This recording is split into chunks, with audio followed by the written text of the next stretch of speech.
He said, what he said he wanted. Oh, the other thing he mentioned he wanted to start doing civic engagement. Yeah, he's been talking about that. We've actually talked about that. Somebody's trying to get in. Me, Arnold, and Angelica has talked about that extensively, trying to figure out some way to have some real civic classes. You know what's unfortunate is so in our June meeting, we actually went to Austin High School because as the district council, we want to make sure we're touching different elements in the community. So we focused June on the youth. No, I said June. I'm sorry. That would have been what we at April. So it would have been our March meeting. Would have been we focused at Austin High School, and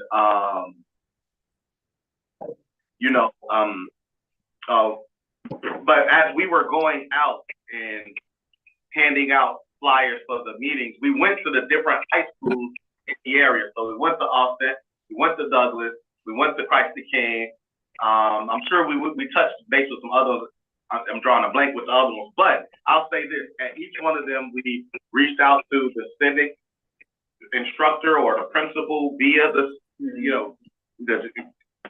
civic instructor via the principal, and we haven't gotten any call back.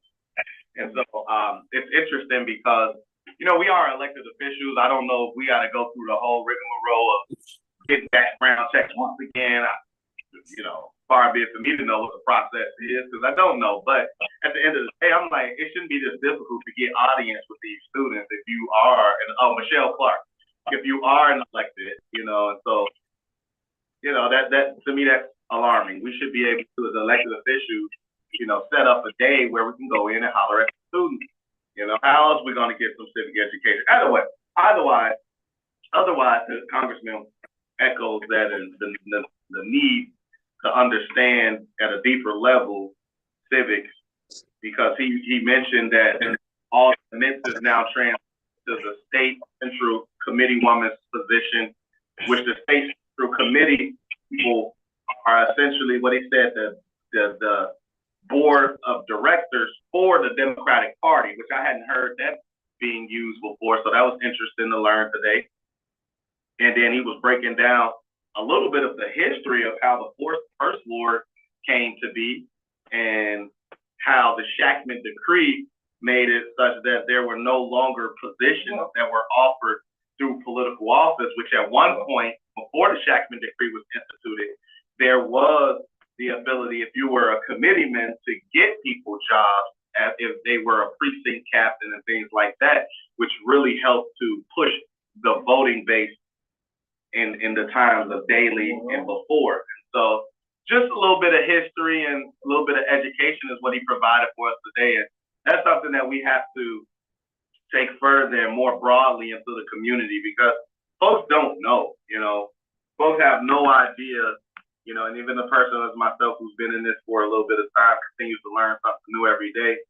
And such is life. You'll never learn everything. You'll spend your days trying to, and then you'll die and only learn an inch of what's possible and what we can know. So there's that. Either way, we need it, and the congressman is right. So we'll figure that out and figure out the best mode to deliver it so that folks could be entertained and educated at the same time. Anyway. Right. Anyway. And I think that's a good thing. How many elected officials are out there really willing to teach you civics? None, because they would have been doing it already. Yeah. But at the same time, it's the responsibility of the committee person. The committee person is the educator for the voting base. Right. That's what that position is for. Well, I mean, we don't push them to the task. That's the thing. If we push them to the task, that would be totally different. Yeah, we won't push them to do nothing though. Yeah. That's wrong. I ain't gonna lie to y'all. I'm telling you. Telling my brother too. Master Data politics. That was one point where I really wanted to be involved. Like, yeah, I can make a difference. I don't think so. I don't think so. I'm looking at the landscape for what it is.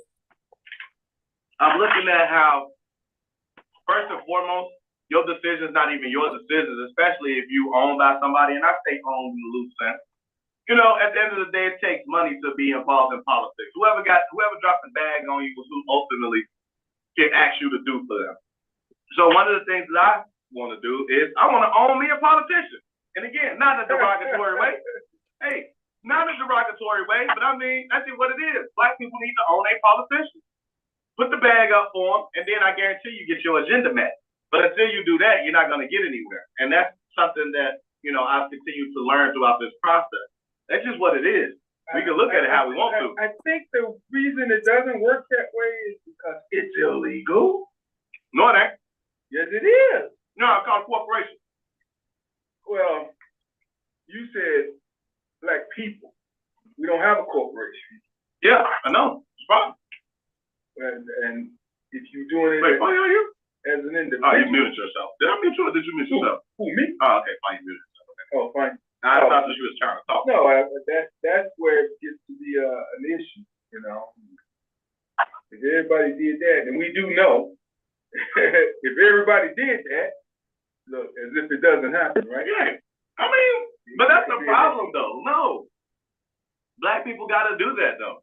That we should be doing that. We should be collecting our money and putting it behind the people that we want to represent us. And then we give them an agenda because they have to do it or they won't have a job. Well, I mean, if you're talking about giving funds for a campaign, that's totally different. Yeah, you can always contribute funds or donate. People donate to campaigns all the time. But when you're actually talking about giving somebody some money to do something for you, I don't think that's going to work. Yeah, no, we're not talking about that. We're not talking about that at all. We're talking about putting the person in position, electing them, and giving them an agenda that we want them to follow. That happens all the time. It might not be front page of the news, but we know it happens. You act like these folks ain't being drugged in that back road, like, all right, now let's help. We got you where you at, and we can take you out. We need you to do these things for us. But that goes back to not the dollars, that goes back to the numbers. That's what that goes back to. We discussed that. As long as we in America,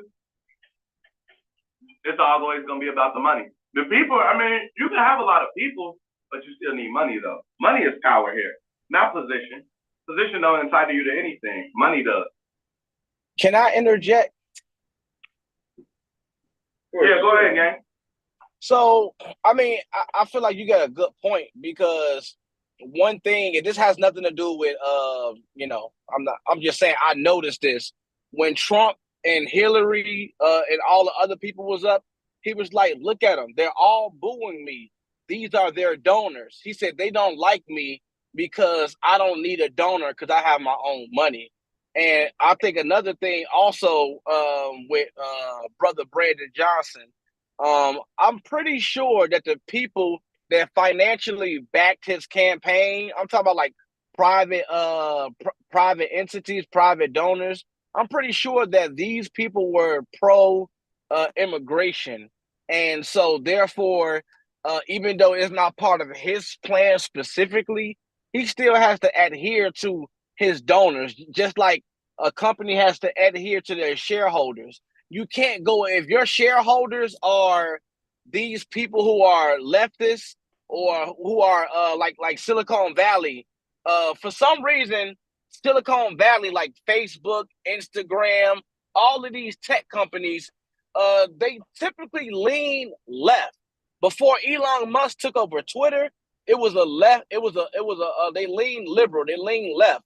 And so when you don't lean and you don't do the things that they tell you, you can't get things done. That's why we got to really learn from our Jewish brothers and sisters.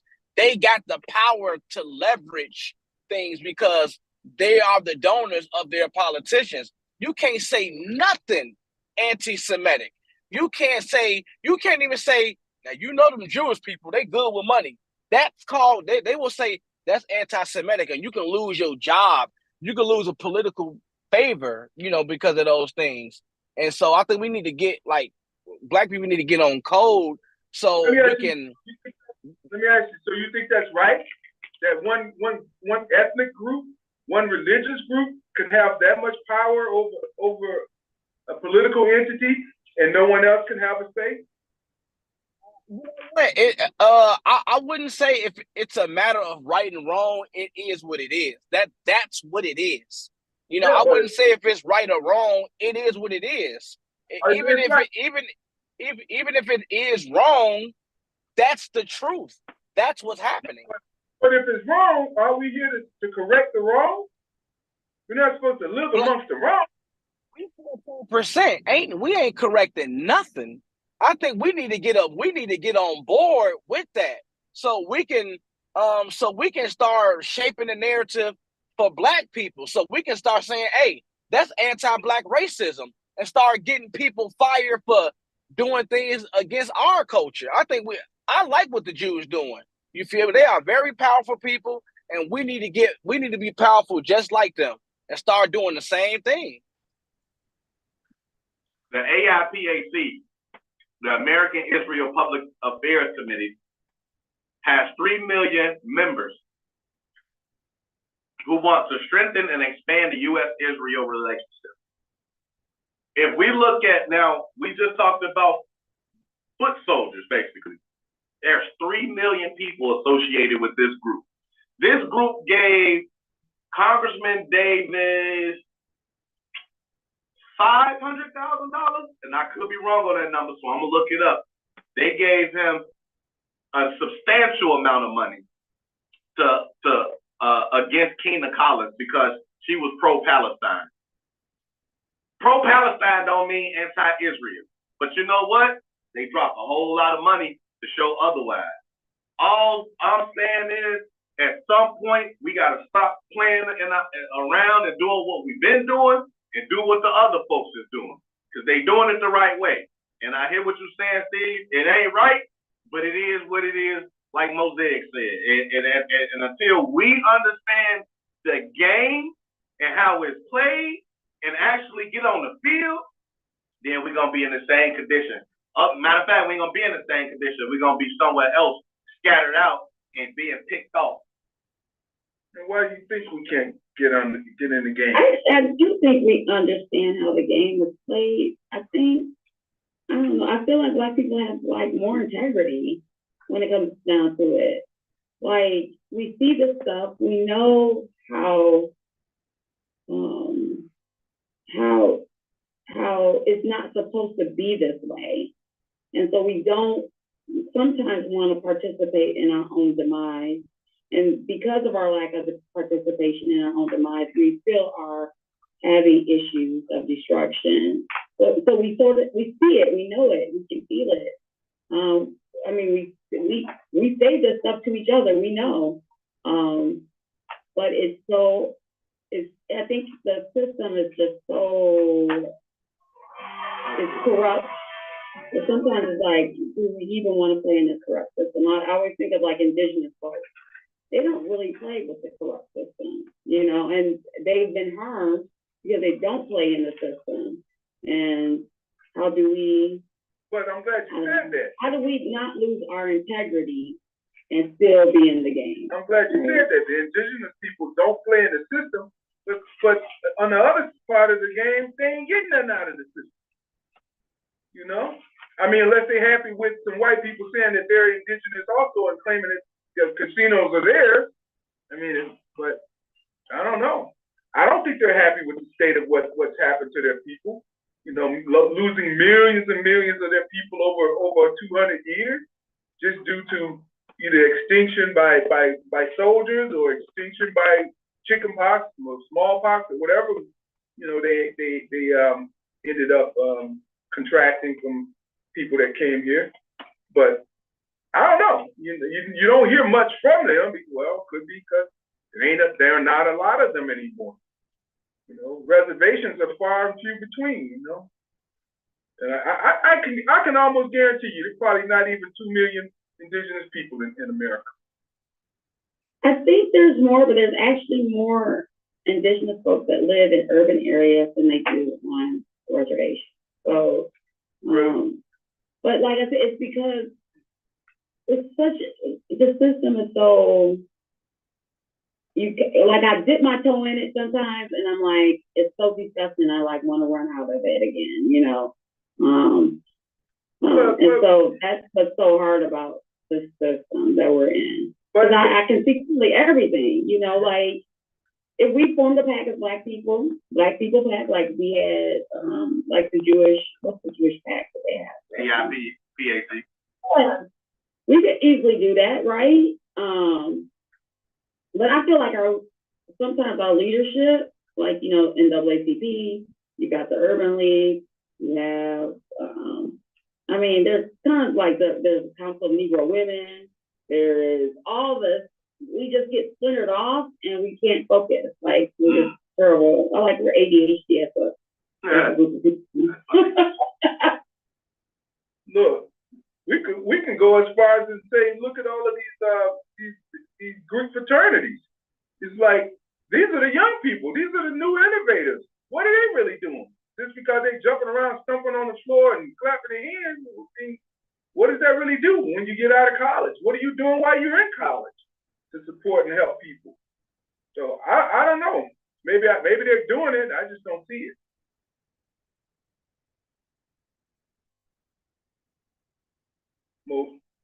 Jose, you ain't got nothing to say about that?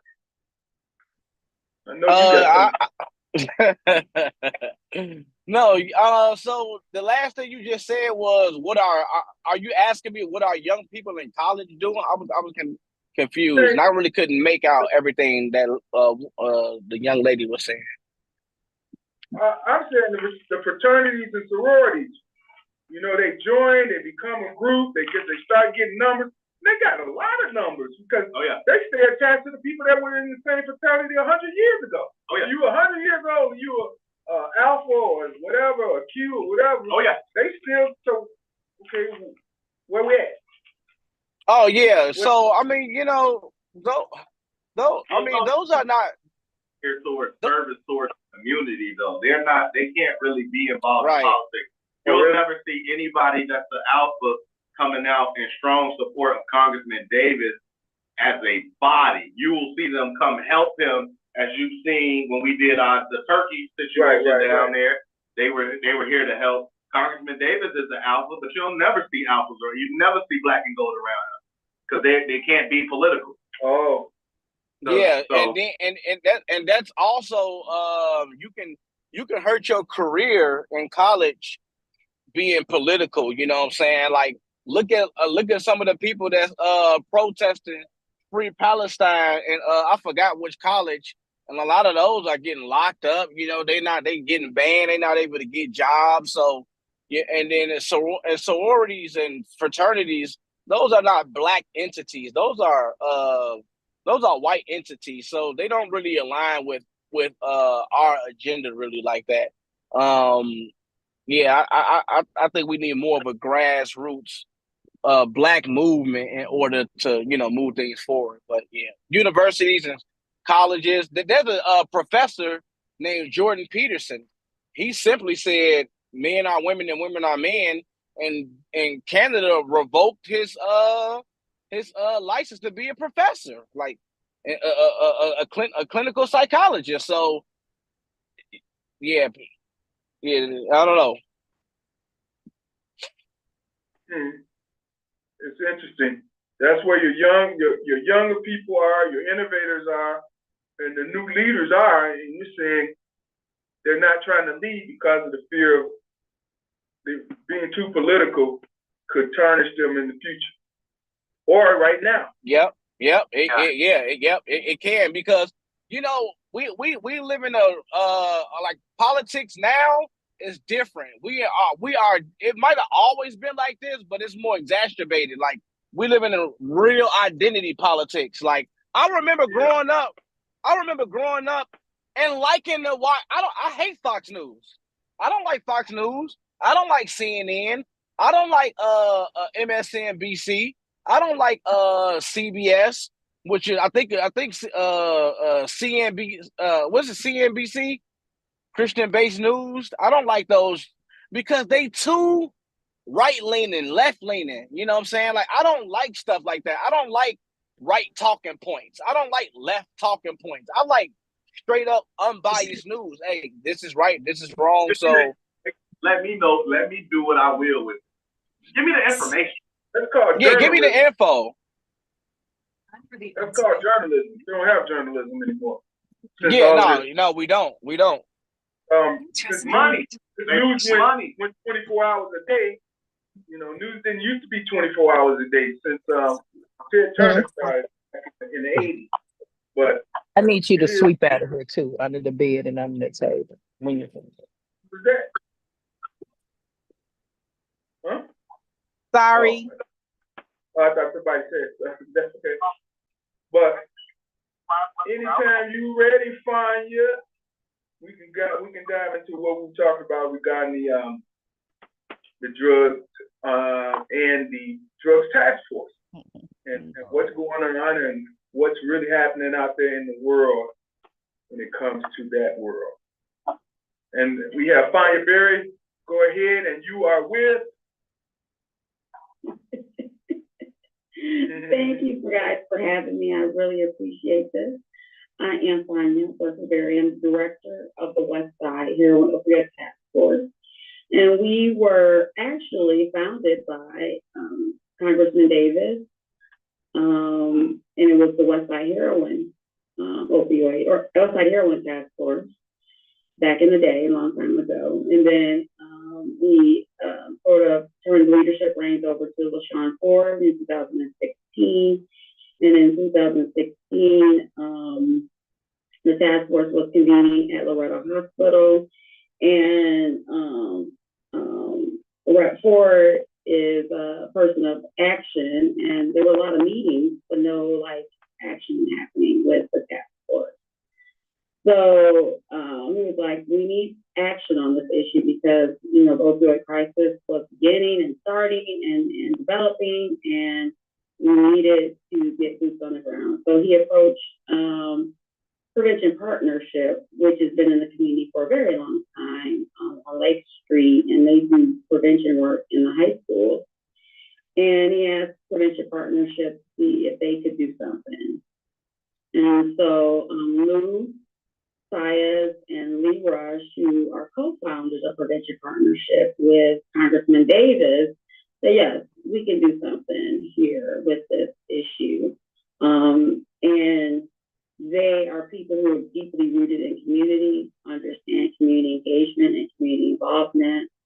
And so when they did a needs assessment of the situation, Luther Saez looked and said, where are the people who are working with the people who use drugs?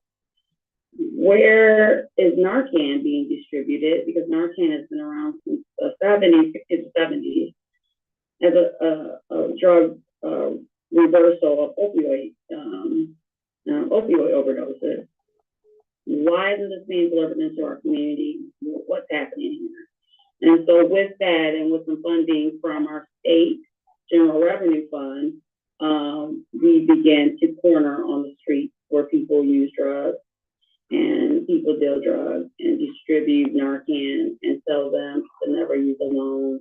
And to actually hire people who had lived experience with heroin use disorder, as well as alcoholism. And then also too, another key is they had to be from the West Side. This work is highly relational, and we need credible messengers to work with people who use drugs and people in treatment and recovery. And so that's how our work emerged, was through that, through vision and through sheer passion for the West Side and helping West Side people who use drugs to understand that, there's treatment and recovery is possible, but until you see treatment or recovery, stay alive with Narcan. Don't use alone. And so that's our work. And then part of that work also too was convening all the agencies who work with people who use drugs and treatment and recovery to be more proactive and to get out on the street with us. And so as we started doing the street work in 2018, the first year we were just out there tabling, showing Narcan, and then our agencies who were convening them. We were like Family Guidance, UIC, you do Medicaid assistant recovery. Come on out with us so that we can get people into Medicaid assistant treatment, which such as methadone, Suboxone, Vivitrol. And so they started coming on the streets, on the corners with us, where people use drugs and deal drugs. And one thing that is about us is like we are sort of that, I don't like to say gatekeepers, we're like the welcome people, like the hospitality. Like we set up and start talking to folks, getting them out there. We have one older gentleman who looks like he could be anybody's uncle or grandpa out there as outreach worker with us, who says, I think I know your mother, you know, to young folks that are out there, and start engaging them in conversation right away, because they don't know, right? They don't know who their parents know. So, that's how we draw them into the table. And then we ask them if they do have an opioid use disorder, if they're interested in treatment and recovery, and if we have both agencies out there, such as Family Guidance, Threshold, UIC. I know I'm missing a ton of others.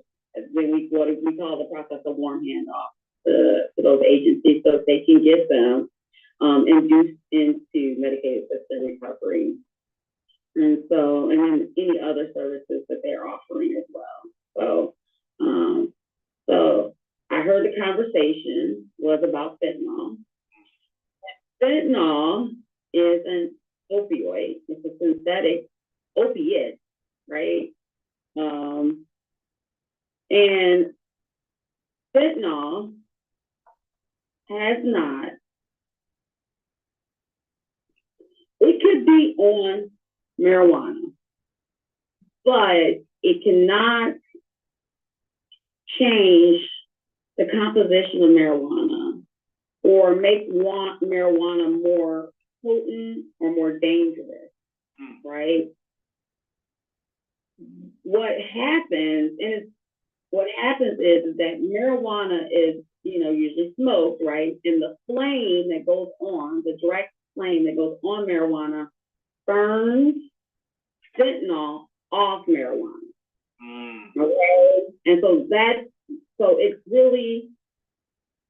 it's not impossible. It could be on there, but it's not, it does not cause marijuana to be more potent or more toxic because it burns off. Because fentanyl is really kind of fragile and unstable. And so it just doesn't work like that. And persons who deal in marijuana wouldn't take the time out to actually sprinkle fentanyl on it or like lace it, because it's because with all of us in the workforce, we're not, like, if it doesn't benefit us, we're not going to do that work, right? And it's not beneficial. Like the studies have proven and shown, labs have shown, it's just not beneficial. Most likely what's happening is people who use drugs, right? I'm a person in recovery. We are risk takers, right? We take the risk. We take a splash. We do things that are probably seen as dangerous, right? And so with our risk-taking attitudes about life, we want to enjoy life. We ingest drugs, right? We try it out. We figure that stuff out, right? And so most likely what's happening is someone who is, we have a terrible polysubstance issue in our culture, which we don't talk about, is most likely they probably have taken something else and then smoked weed and vice versa. And that's what's happening. That's what's causing the overdoses. And that's what, when people do autopsies on bodies, they will see THC and fentanyl, is because they're been consumed separately in some fashion. And also THC lasts longer in the body because it's fat soluble versus a water soluble drug. So this is what's happening with fentanyl and weed. It's just not fair. Let me ask you one quick question, Frank. What is fentanyl? What is it? Fentanyl is a synthetic opioid. So it's a man-made opioid that has been around since the 60s. That is honestly a very good medication. It's a great medication. We use it with surgery.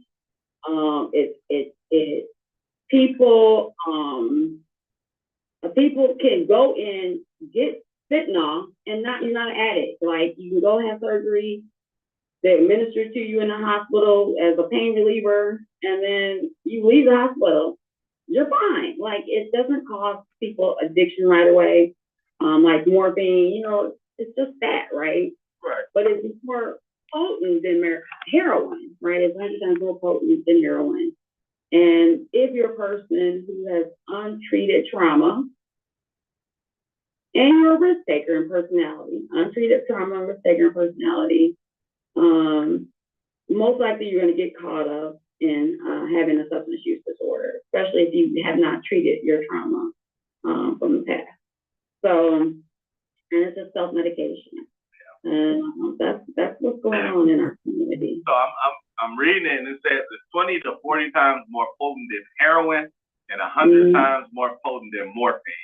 Mm-hmm. Like, and why do you think the folks have now made the transition to putting this in the drugs now? Is it because it's a cheaper alternative when it comes to stretching your workout, or what's the deal with it? Why is it so prevalent now? It's cheaper. It's just cheap to make, and it's all man-made. It's, you know, you don't have to worry about the poppy seed or where it's coming from. It's all manufactured. So that's the reason why it's so potent, right? And it does very quick, right? You can smoke it in a sense of like not smoking it like we speak smoking it. Like it's a vapor that's heated and then that's inhaled. That's sort of like how fentanyl is taken in. Not, you know, or still pill form or ingesting or snorting it or intravenously, right? So it's just cheap, and it's, you know, I have never used fentanyl, but let me take it back. I have had fentanyl when I went and had surgery, right? Like when the doctor tells you to count back, right? That stuff just like knocks you out, right? Like you're just gone, right? You wake up and you had surgery 4 hours later, and you like, what happened, right? That's what that is, huh? Yes. Propofol, whatever. And like people woke up, I woke up from one of my colonoscopy, right? And she said you were just so laughing and having fun and a good time, right? You're just in a twilight, right? And so they better wake me. If I'm having that kind of fun and that kind of surgery, I want them to wake me up. You've seen the commercials or with the kids after they've had like surgery and the kids they all loopy. Yeah, they loopy. And fentanyl is an important medication, but like human beings too, like I said, untreated trauma, we don't, like our community is slowly working our way to understand mental health and therapy and doing those things that are healthy for us. Until we develop practices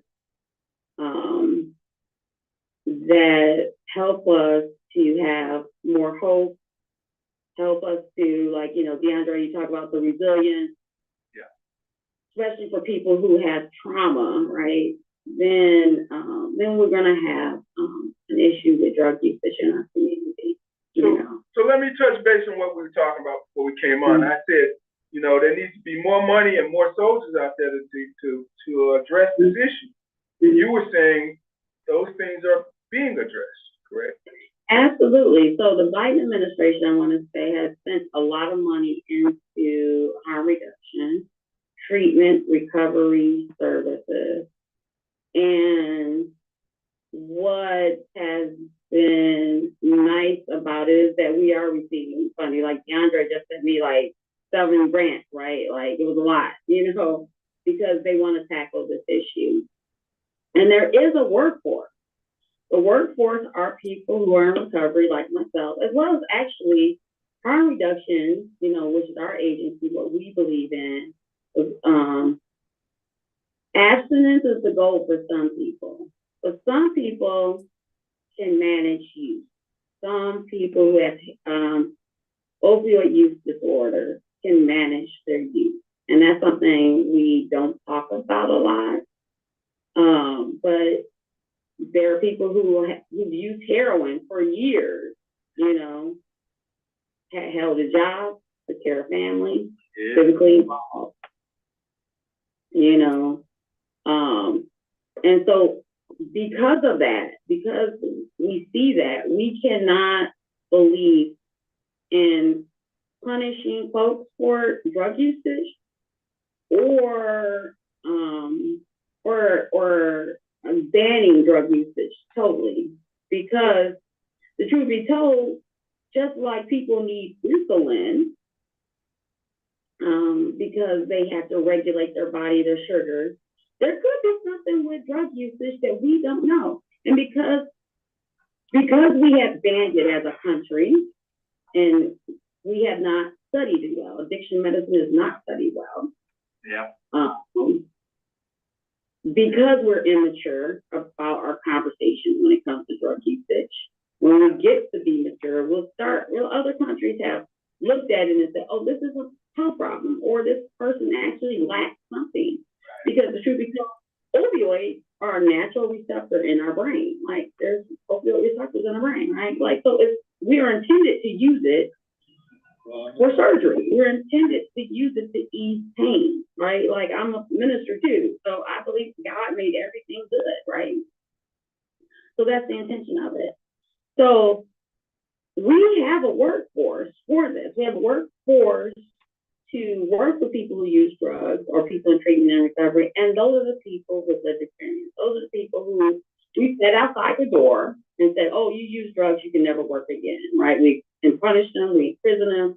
You know, you use drugs, you're a terrible, awful person, you need to never work again. And the truth be told, no, they can work. They can do this work of outreach, community engagement. Some of them have become addiction counselors and PhDs, and they're doing the work. So, as a matter of fact, my drug of choice is alcohol, so alcohol use disorder.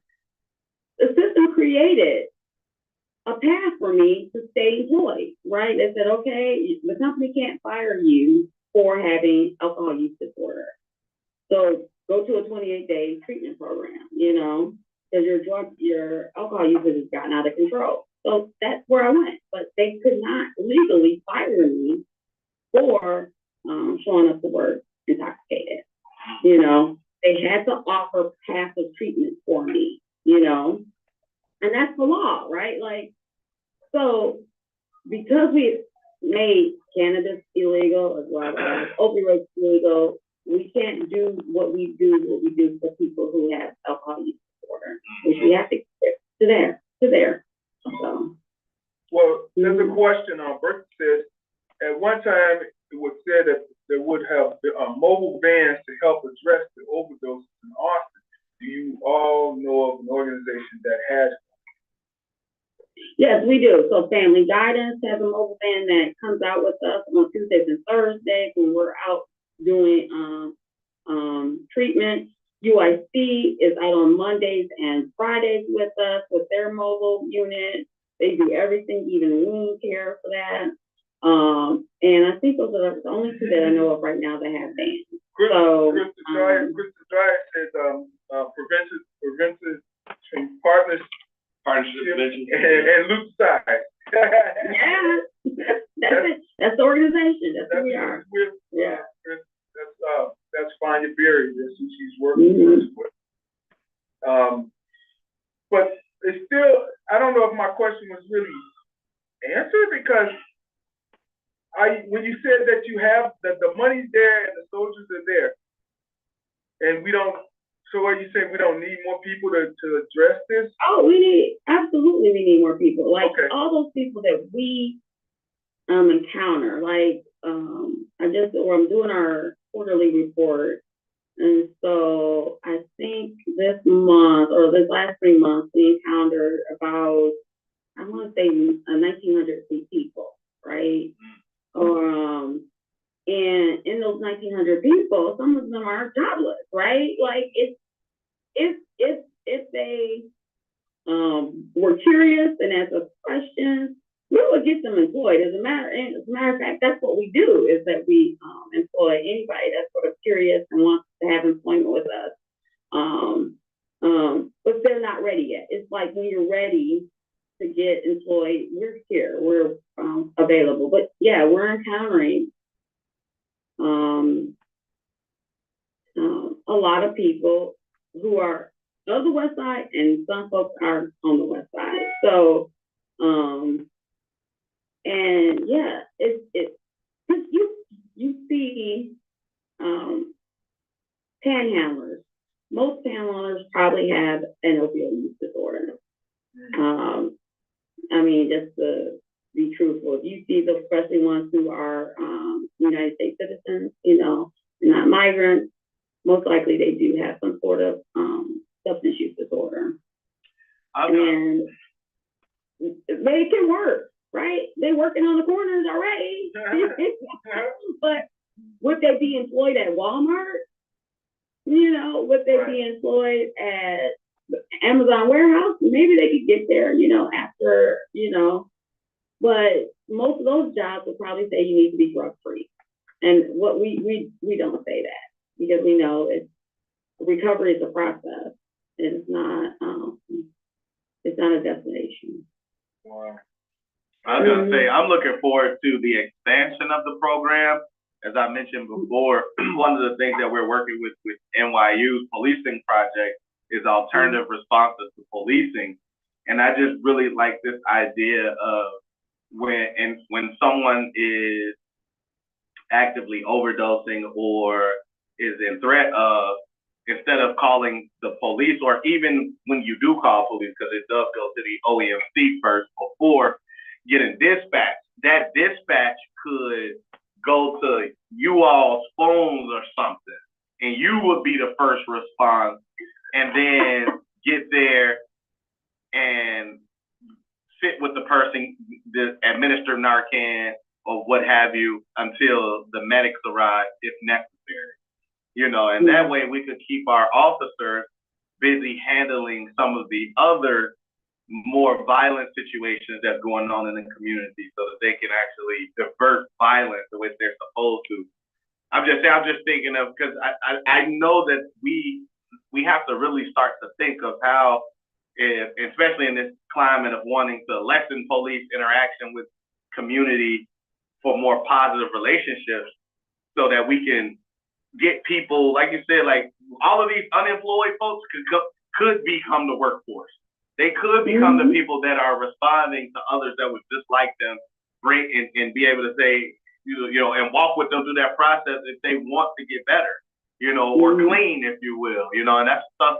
That is how we need to start addressing these situations, so we can have a newer developing workforce that handles this, police continue to handle this, and now we are actually having some more efficiency, in terms of the way that we handle issues in our community. So I'm pushing for that. I'm looking forward to, trying something like that, where they have folks like you all that are in these hot spots that will receive those 911 calls if that is what is the case, a person overdosing or a threat to do so. I agree with you. My real hope, though, to be honest with you, is that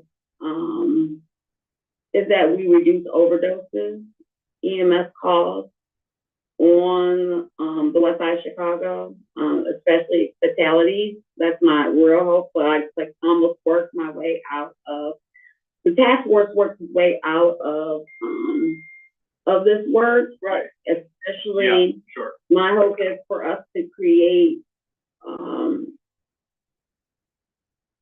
better modalities, treatment modalities on the West Side for people who have substance use disorders, and that's the spectrum, right? Of from anything that blocks your quality of life, and I'm going to say even process disorders such as, say, if you play too many video games, and that's blocking your relationship with your family, your friends, your job, and your community, right? Like that is like my ultimate hope is that we are not any longer responding to crisis, but rather being proactive and figuring out how to deal with all our addiction, our addictive behaviors, in a healthier manner. And that is having robust mental health services for our community. And then that way we don't need police at all, right? Or lessen the police presence because we are trying to lessen the trauma that we cause on each other and really trying to figure out healthy ways of living. So that's my total dream. But in the meantime, it would be us responding to when someone has an overdose. And the city of Chicago actually has done some great work. They've invested in syringe programs, syringe service programs where people can get clean syringes that help lessen hepatitis and diseases, HIV, AIDS, with clean needles exchange, as well as in some cases with private organizations, there are some pipes that people can get so that they don't expose each other, just trying to lessen infectious diseases, right? So the city of Chicago supports sobering tents. That's where you come if you are inebriated or intoxicated. We're here to watch you while you come down off the high. Yeah. So we supported that. So they also have a unit where if there's a call to EMS, the person's taken to the hospital. When the person is released from the hospital, a mobile unit visits them 24 hours after they're released. That's been difficult because a lot of people are overdosing on street corners and alleyways, and so we can't find the addresses, but there is an attempt to find those folks after they have been released from the hospital. Mm-hmm. So yeah, I feel like free up police to do what police, it's a public health issue. Right. It's not a issue of incarceration. Right. Mm-hmm. Where are you all with the safe youth site? Where we are with the safe youth site is it's still in the works. We know we need lots of education because it goes back to our other conversations. Like, we as United States citizens are like, we're sort of immature. We're hopeful. Like, we're hopeful for people. Like, we could just do it. It's willpower, right?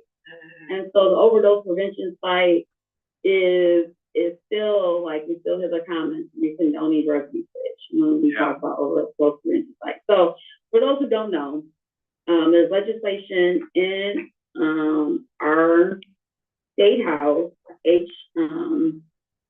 HB2, that talks about a pilot project to do an overdose prevention site. There's two overdose prevention sites in New York.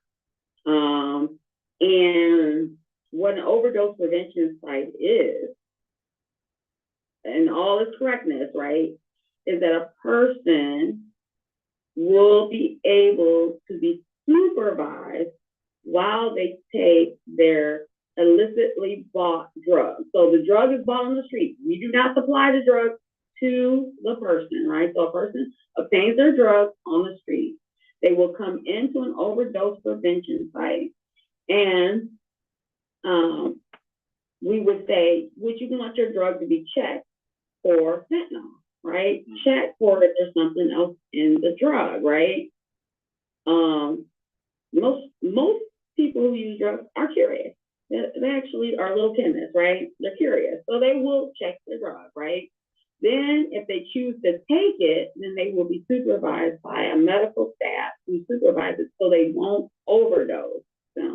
Overdose prevention. And so that is what an overdose prevention site is. Also, part of the overdose prevention site are wraparound services, such as mental health, right? To unpack that trauma. Also, simple basic needs. What we find out when we're on the corner is that there are so many people who are hungry, right? They need a sandwich, they need water, they need food, they need a shower. Basic needs would be in the overdose prevention site, such as getting some food, getting a shower, needing just to relax, talk to someone, right? If you are a person that could manage their use, right, and you want a job, jobs could be there, right? Like we're talking about, there is a workforce. We have enough people to do the work that we need to do. If you want, also too, they do talk about just physical care, like so if you have wounds, if you need to see a doctor for, if you have infections, if there is something going on physically, there's a physical doctor you can go and see so they can check you out to make sure you're all right, right? So it's overdose prevention site. And then part of, like, for me, or I think the Black community always needs when we have overdose prevention sites is a spirituality component. How do we connect with people, with our God, with what God calls us to do? So spirituality has to be in there, but just different modalities of treatment in overdose prevention site. So it's not just, and I want to say this caveat, a lot of people picture people who use drugs as they use syringes, intravenous drug users. Actually, for the Black and brown community, we snort or we smoke our drugs. So our overdose prevention site would look much different. We would need to probably have a courtyard and a place where people can consume their drugs in an open outdoor space, because smoking is such smoking or the vaping of drugs is needed to have some ventilation. So I think I would say, one of the largest opponents of doing something like that is to say, we're going to continue to legalize drug use. And I mean, that is something that has to be considered. Like, how do you defend against that? The thought that, more drugs will be legalized, because I think there's a growing number of people who are now starting to take how they call them, psilocybin mushrooms. Yeah, mushrooms. Yeah. So that's why shouldn't that be legalized next? You know what I mean? My personal opinion, I think all drugs should be legalized. So we have already overdose prevention sites in this country. They're called bars and taverns. That is a place where we consume a very toxic substance, and over a watchful eye of someone, right?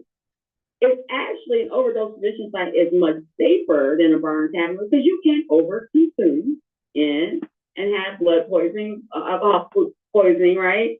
Yeah. Because nobody's being thoughtful and intentional about making sure about your usage, right? Yeah. Or your consumption of alcohol. You can easily, I know, I had several drinks when I was in a bar and tavern and threw up. And that's when you throw up, that's when you are poisoned, right? With alcohol, right? So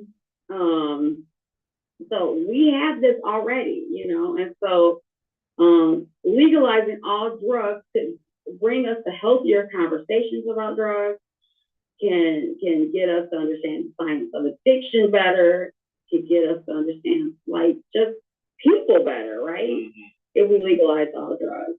And then we can make smarter decisions about drug usage, whether we want to do it or not do it. We can make smarter decisions if they're all legalized. Let me say something. First overdose prevention sites were done in the Netherlands in the 1970s in the church. That was the first overdose prevention site in the 70s. So it's been around for about 50 years. We do not think of the Netherlands as having a serious drug issue. No, they do not.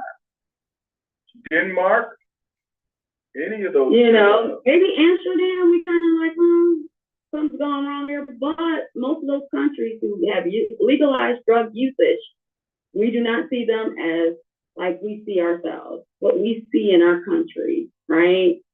What we see in our country is appalling when it comes to homelessness, people who use drugs, because we have set people outside and said you can't come in until you are absolutely, perfect. And we know we all were messy. So why do we do that to each other as human beings? Right. Mm-hmm. Well, we got some questions people would like to ask, but I think just to answer your question, why the U.S. isn't like that? Why we are not that open? I mean, it goes back to the history and the founding, the Pilgrims. We are an Anglo-Saxon Christian country that deeply, rooted in Christian beliefs, and that's where we're at. It's just kind of like what it is. Those countries in Europe, they fell back on a lot of that, and they said, let's try what's going on now. But anyway, we got a few questions. We'll start with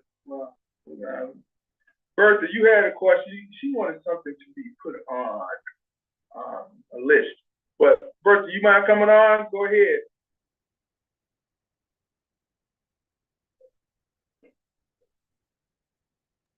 Sorry, Steve. That's My okay. question was basically when you were speaking about the legalization. If it was to be legalized, do you think that the crime would increase? Because right now, people that I don't know. That's just my question. Do you think that crime would increase? That is a good question. Since the 2 overdose prevention sites in New York City have opened up, they have not seen an increase in crime. As a matter of fact, the police officers in New York who know and understand what those overdose prevention sites are doing are bringing people who have substance use disorders to those sites. Those people, because there's a whole philosophy of harm reduction. So when people are shown hospitality, radical hospitality and grace, love and forgiveness, that's just like they've never seen before with this process, they end up acting more responsible to community, because at the site, the people then are connected with services, right? So the person who we see panhandling out there, who might also too, not break open car cars, but like if your car is open, because this happens to me a lot, I always forget to open my car door and they give the change out, right? Toss your car, right? They're connected with services to get them maybe employment, a little temporary job, so they can figure out how to buy the drugs, because we're in community with each other. It changes. Right now they're isolated. They're on the outside. So when you're isolated on the outside, you're angry. You're wondering about your condition. Yes, hurt people will hurt people, right? Whereas love people. And right now, that's sort of the philosophy of an overdose prevention, of people who are harm reductionists like me. It's like we just pour out grace and love on folks, and there's a changing of attitudes and minds. So right now, they're hurt people just intentionally hurting folks, and so they have not, once again, scientifically, they've studied, they've seen a decrease in crime. Once again, those countries that we just mentioned, right? They're not raging crime, countries filled with crime. Right? So also too, they've seen less drug paraphernalia or litter, such as needles, as well as baggies in those areas where there's overdose prevention sites, like the one in New York City. The children could not play at the park. It was Frederick Douglass Park. They could not play at Frederick Douglass Park. When the overdose prevention site came, the people who worked there understood that this community is saying yes, but with a side eye, right? Saying yes for them to be there. And so the intentionality of those, like with us, like we were on a phone call the other day, we had to go pick up the syringe litter, right? We have to go pick it up so kids can play in the park. So that's another little job that is offered to folks who are in treatment and recovery or manage youth. Go pick up the trash. We'll give you a little cash. So that type of thing. So that's the reason why we're seeing these sites are seeing a reduction in crime versus more crime. Okay. Thank you, Bert. Question. Next question. Hey. Oh, you got more? You got another question, Bert? Before that's it. Okay. Actually, go ahead. my last statement was this. I was kind of holding with you when you were saying what you said about you didn't think it would increase.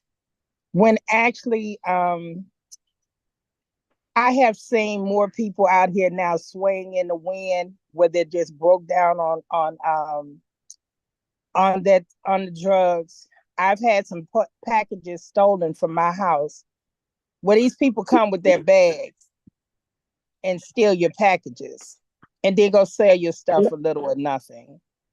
But then when you said hurt people, I think that's a poor excuse, and people are using that more and more now, because everybody hurt don't hurt somebody. So in my opinion, I think we sometimes use that as a crutch for people. And I think we need to steer away from that. It's being used too frequently, and it's not always true. It's a blanket statement that's not always true, but that's my opinion. First, it's okay to have opinions, you know. My thing is, I realized with my own recovery, I was loved through it, right? And it was so helpful.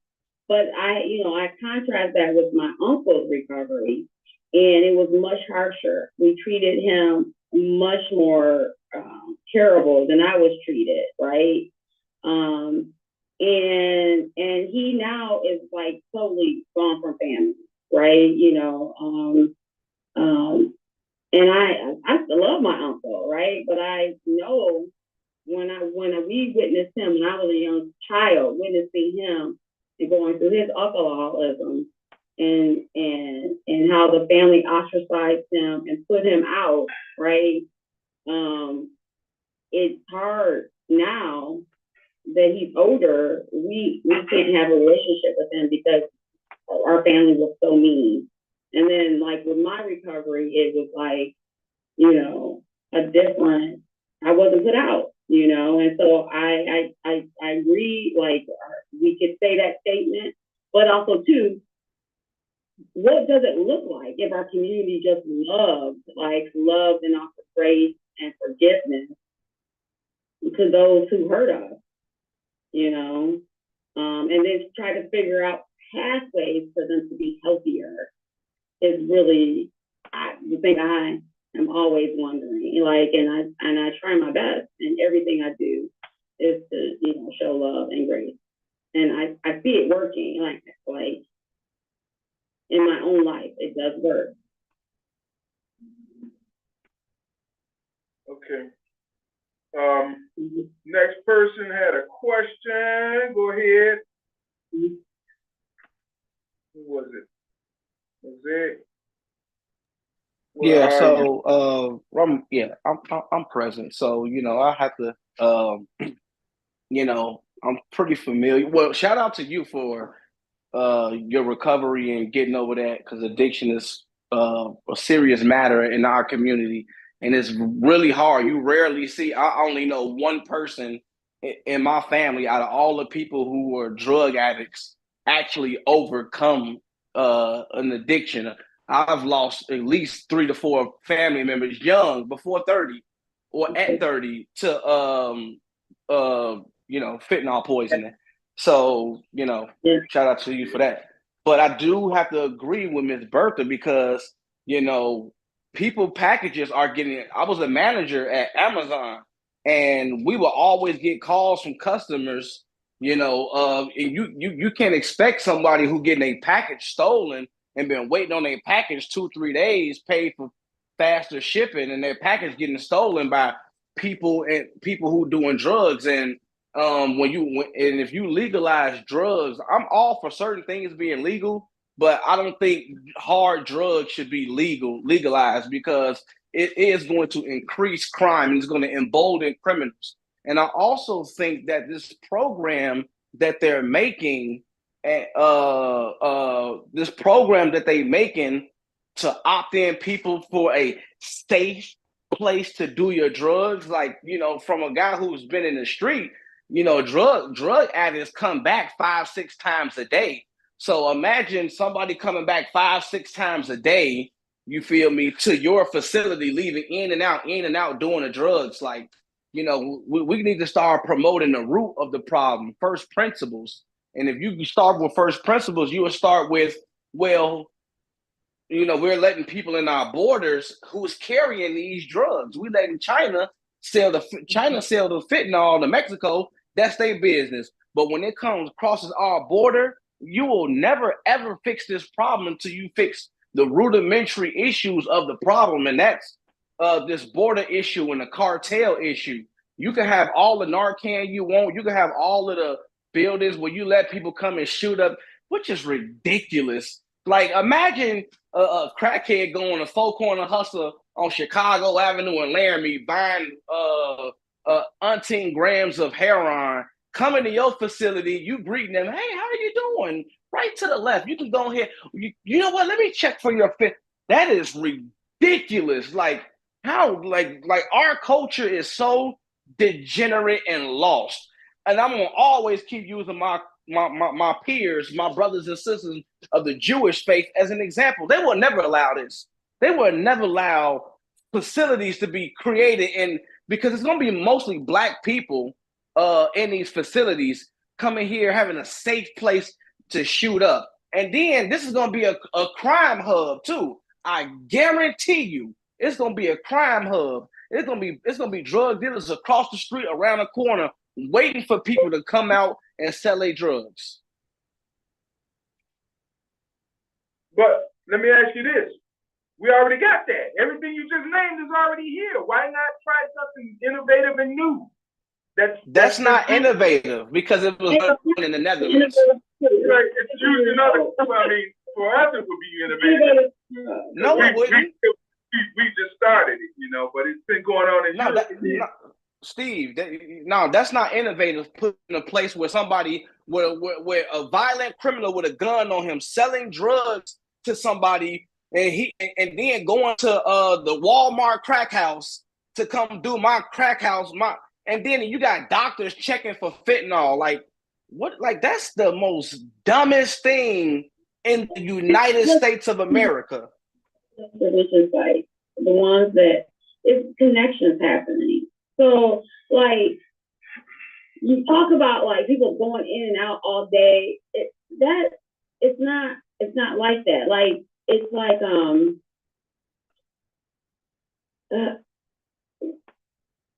when people feel are loved and accepted, they sort of hang around, right? And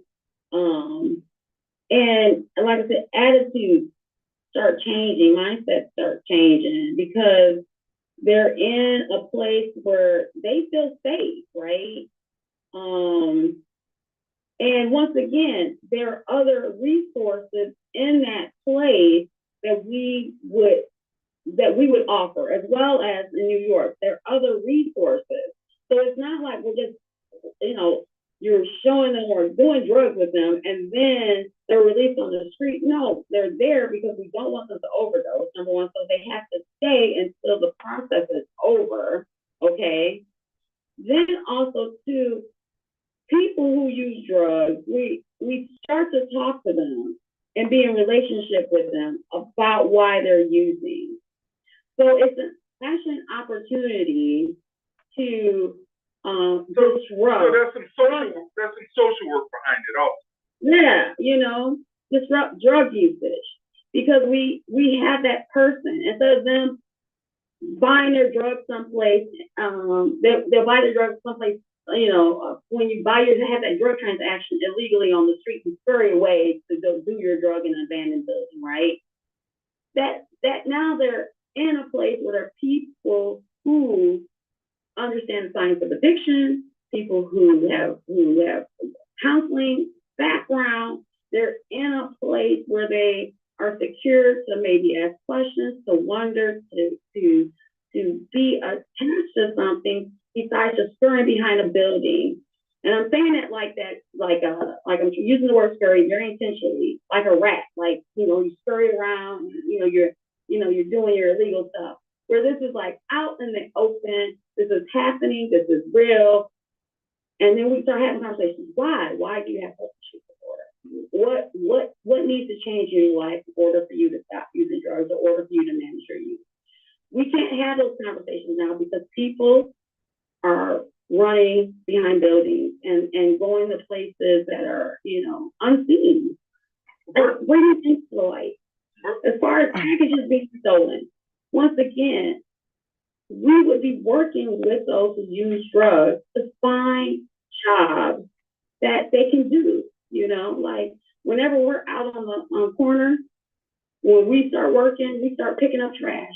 And then other folks all of a sudden start picking up trash with us. Like all the other people who use drugs start picking up trash with us. That's a way to give someone a job and get our community clean, right? Like these are ways that we can connect to do some work for our community that we never thought of before, because we've always put people outside, right? And so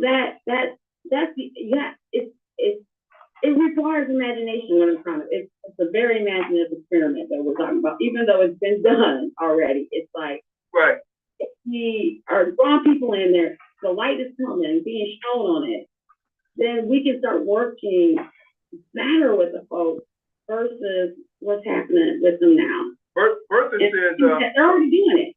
Bertha says maybe we need to invest more in the mental health treatment to address the underlying issues for the drug use.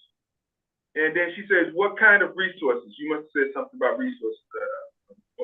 Once again, different treatment modalities, right? Medicated assisted recovery to help people wean off of heroin and their fentanyl, opioid use disorder. Like, we can start working with them and say, hey, there's this other treatment that you can have that will help lessen the pain, the psychological pain, as well as the physical pain when you are coming off of drugs, right? We can start doing therapy, right? Like, because, like, get to that root, that trauma. Why do you use drugs? And I found out, like, when I'm in recovery, is that I'm a child that was abandoned by her father, and then he comes back, and then there's a whole bunch of stuff, right? And trauma there, and then my mom and my father are both have alcohol use disorders, and so the way our family actually has a lot of alcohol use disorder, the way we deal with things is by drinking, right? Like just medication. So with my process of recovery, I was able to unpack, oh yeah, these are the skills I learned. These are the harmful things I learned about myself, and I need to switch them out. So I switched my addiction out with a lot more meditation. I now know that I love being in community. So that's the reason why you see me everywhere, Bertha, because I love helping community. I love being part of community. I used to deny that part of myself, like, right, like, that's lame. Why would anybody like being a part of community? But I do, right? And so learning that stuff about yourself help me be happier with myself, right? And so that's what this process is all about. And so it's getting those people inside, getting them with us, so that we can start unpacking some of the stuff that they're carrying. You know what? That's what I think I really like about you, Fanya. I remember the first time I met you, DeAndre introduced me to you at a summer festival over in Beach Park. And I'm like, who is this lady? She's just going on and on here. And then we ended up talking about the church and some other things, and I'm like, right on track, right on track. I remember that. Yeah. I'm passionate about Black community. I really am. And I feel like there's a lot of the terrible stuff that we have adopted from the dominant culture that we just need to get rid of. You know, every time we follow their values and their worldview, we just get in hot water every time. Somebody said, I'm with you. I believe in the power of love, forgiveness, more so for you than other persons. However, I will push for more mental health treatments to help. Oh, that was part of it. Okay. People. I am so for mental health. You know, but let's dig into that. You know, like everything that we've experienced in the last 40 years, I've been here for 40 years plus. You know, we got to start younger. Got to reach the youth. Got to start younger. And every time we say that decade after decade after decade, I'm like, the young people are old people now, because we've been talking about this for 4 to 5 decades. Do you think that we should give mental health assistance to younger people? I mean, like grade school. You know, I mean, actually, we need to give mental health to their parents, to the caregivers. Right. To be with you. Right. We had that said to us. But I think it's a whole system. Like, I just think we just, as when I heard the union workers striking and they wanted a 32-hour work week, like, yes, let's do a 32-hour work week, because leisure and rest are part of mental health, right? And Black people, we just work, you know, we work, and we're just on a hamster wheel, right? And giving us time to take a day where we're not doing anything, not even stuff for like our God, like we're just resting, is so needed. Can you believe that would be considered blasphemy to some? Because we've been doing a 50-hour plus work week since the 70s, since 1970. No, take a nap. Yes. That's mental health, right? Sabbath, reclaiming Sabbath. God gave us Sabbath, the gift of Sabbath, and we just totally blow past it, you know, because of the values of our culture. And so just reclaiming that, I think, will be helpful. Right. I totally agree. Spending time with family, whatever you enjoy doing, we have to learn different ways to enjoy life too, because a lot of times attachment to fun has been with some sort of libation, some sort of spirit, right? Some sort of something that alters your mind. But we have to like reimagine fun a little bit for ourselves. That fun is hanging out with family, going to the beach, enjoying the sunset without, you know, a mind-altering drug. And what does that feel like versus when you're under the influence, right?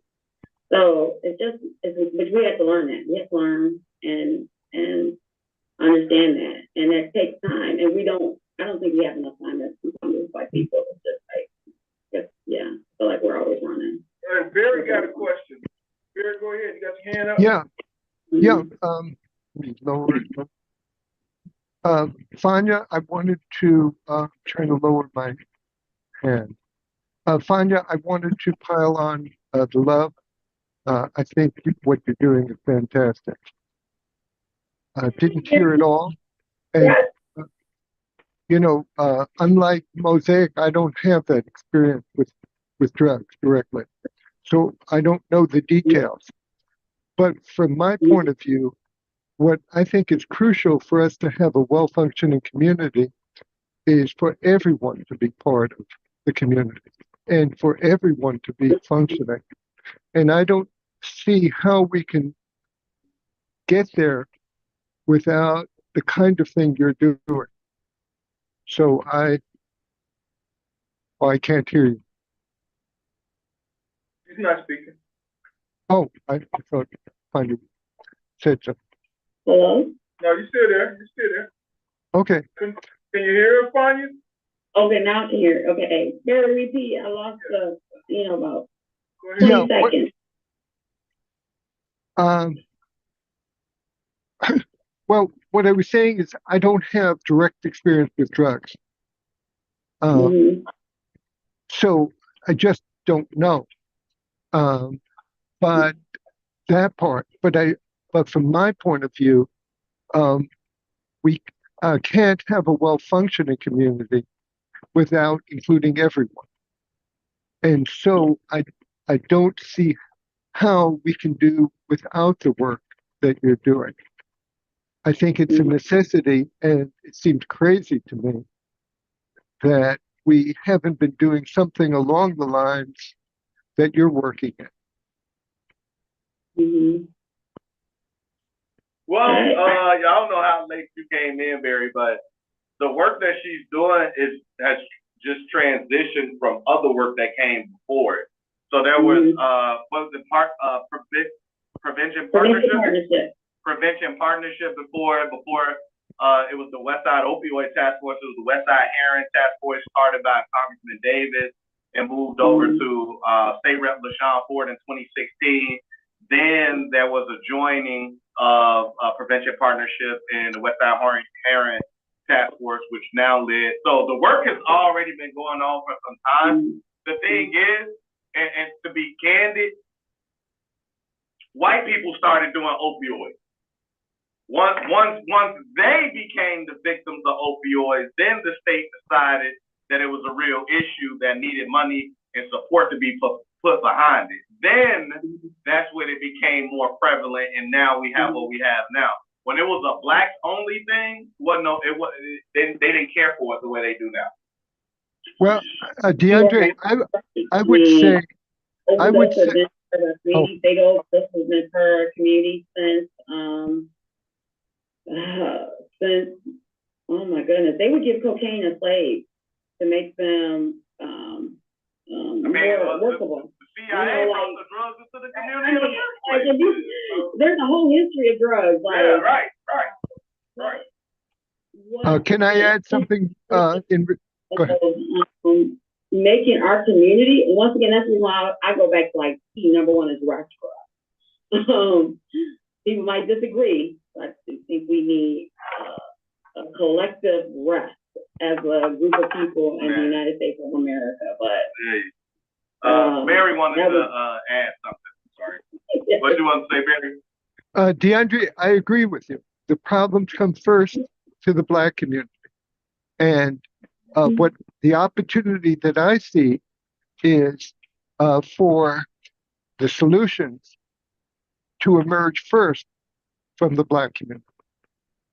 Just like other things, just like in so many other ways.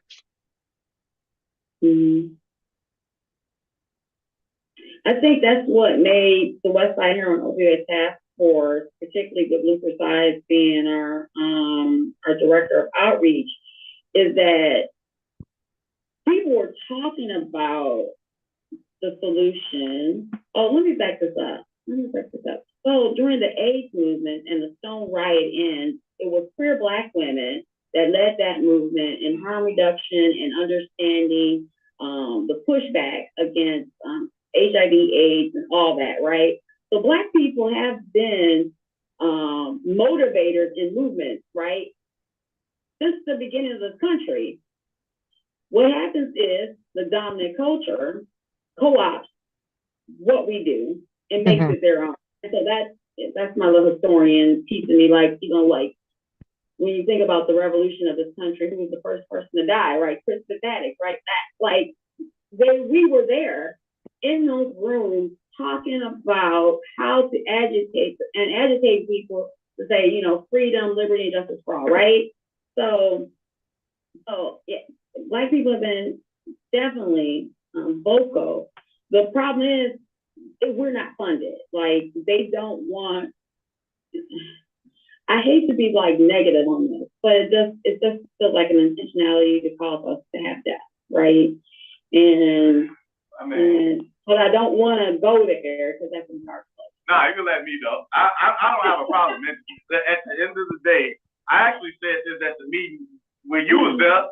America never cared for black people. And I don't understand why we continue to think that anything's gonna change. It won't change in our lifetime, probably not even our children's lifetime. I don't know. But for us to sit here and continue to think that America is doing it's best by us and right by us, no, it hasn't, and it probably won't ever change. But I mean, hey, at least we get our little concessions. You know, we got Juneteenth. That's cool, right? I suppose. But anyway, like you said, though, at the end of the day, it's just like what Barry was saying. Which I mean, I hear you, Barry. I personally just didn't like it. Yeah, you're right. And what's the funniest point? Yeah, black people continuously come up with stuff, and then the dominant culture takes it over and acts like it was theirs. Like that ain't cool. So Well, I feel you. You right, but I don't like it, and that ain't. yeah, but whether you like it or not, doesn't matter. It's what we're going to do with what we got. And what I say is there is far more opportunity on the West Side than almost anywhere. And if we, no, we know you do, Barry. That's why you right here. We know. Exactly. yeah, but what I'm saying is we don't have, the whole thing about time currency is Go ahead. I got it. the whole thing about time currency is that we not be stopped by money, because the money situation is getting worse for everybody, including a huge part of the white community. And what I'm saying is we don't need to have dollars to accomplish what we need to accomplish. Of course, we need some dollars for gas, etc. But there's so much more we can accomplish without dollars and with people helping each other. No, that's not true. You need money. You need money. You need money. You need money, Barry. You can't keep Mosaic, saying this. you and I have had this argument. Let's not go there. No, not this one. Or I'll be glad to talk with you offline about it. Hold on. I should I'll be glad. be able to speak Mosaic, like my ancestors spoke. Mosaic, I'll be glad to go over that argument with you in depth offline. But I don't want to derail this wonderful stuff Fania is doing.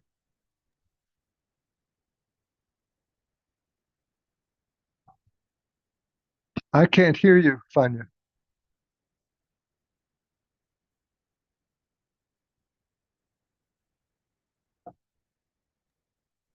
Yeah, no, we need money, Barry. That's your world, Barry, but it's like Yeah. the So dominant culture. let me see. So what Fania was saying that Barry, you have one foot in the dominant culture. You need to influence in the state. Hey, just stop making things so damn complicated. I done told Barry a million times that we can sit there with that white skin and ain't provide nothing, man. Come on, man. Cut that out, You man. gotta help us. Yeah, you're all talking at once and I'm not hearing you. Man, look, Fine. Fania said you got one foot in the dominant culture. You need Yeah. to tell them that we need resource so that we can improve our lives. That's what she said. She said she Right. agrees with what we're talking about in terms of being able to have this system, because she understands that we used to barter before we had it to do with. But in the world that we operate in, the realistic nature of it means that we have to figure out resource. The unfortunate is that nobody's going to agree with you. You don't have enough support here to say that without money, things can get accomplished. I didn't say without money. What I'm saying is we don't. So, Fania, as far as one step into the white community, join us on time exchanges. And there are some white folks there. And please help us get the communication going across the color line. But why they don't ever come on the show? Them people don't want to help. A reductionist or a farm reductionist is that the white allies really understand uncomplicatedness. Like they are really focusing on making things easier for us to gain access to funding and to actually hiring people. Like they're saying, we should not use someone's drug usage against them being hired for a job. So they are actually practicing what you preach, or we were talking about, like they are saying, make this stuff is too complicated. Make it easier. Now I need someone in the banking world to, like, a white person in the banking world to voice that. The financial world, like, saying this stuff has just gotten out of hand, ridiculous, and why is it such a barrier for people to buy homes or to have a condo or to whatever, like Yeah, So yeah, I understand. I personally, I have given up on that side. For me, I don't think that part is fixable, and I believe it's getting much worse. With one possible exception, if Biden is reelected, he seems to be moving in a direction that's positive, supporting labor unions and supporting getting more money into just ordinary people's pockets. So I hope that happens, but personally, that's not where I can really help you. It's just not where I'm focused. Where I'm focused is on bringing people together and empowering whatever they're into for them to do it. Yeah, we into money, Barry. We into money. Right. So therefore, I'm not, but you can be. So you can't help us. I'm not looking to help you. I'm not. There you go. There you go. He's not looking to help us. Get him all out of here. Hey, brother. Are you on to help people? Is that what I'm hearing? Because you're surprised me if that's the case. He only get blocked for permanent. If you got to chill a minute, you got to put your hand up. We're going with the hand thing. Bertha had a question. She had her hand up. I don't know. I love you to death, young lady. You know I do. But sometimes the state kind of not don't set right. When you say you shouldn't hold a person's drug use against them for a job, you can't just hire people and they hire on something. That's a liability. People, I believe in love. I believe in forgiveness. I believe in all of that. But the blanket statements, I think we have to kind of get away from, because if people aren't trying to help themselves, then nobody can help you. We can give you all the tools you need, but you have to be ready for it. But I do think some jobs should be held back if you on drugs. I just don't think we should give them the key to the kingdom. I don't think so. When they're on drugs, like that's not. We're just talking about if there's a simple little thing that you can do to earn money, such as pick up litter, or what else could a person? I'm trying to think. Distribute Narcan, right? Be like those simple little things. If we can just employ you so that you feel functional, right, and you can contribute something, then we're not advocating for someone to take a job that requires higher level skills. We're just saying there's little work to be done in the community that we see. We see there's tons of litter. I ain't gonna even lie. I like the litter idea. Old time, I would not be opposed to these little corner stores giving somebody, a few dollars or whatever to, clean up in front of it. Because obviously the city ain't making them clean up in front of it, and it's making our community look just that much more work. So I agree with that. DeAndre, I agree with that. I'm just completely sober to do that type of job. Right. I agree with that. I'm just saying blanket statements about jobs. You have to be specific. You can't Okay. just say give them jobs and don't be specific. That's not cool. That's the same thing I'm saying about the hurt people hurt people. People are beginning to use those things as a crutch. That's all I'm saying. I'm not disagreeing with giving somebody a broom and let them sweep in the front of a business. I'm not. Mhm. I'm saying you have to be specific when you're talking about giving them a job. Right. I thought I said something earlier about like when we were talking about drug overdose prevention site about like, you know, if a person they can go out and pick up the drug. Yeah, you were saying like the litter, the needles.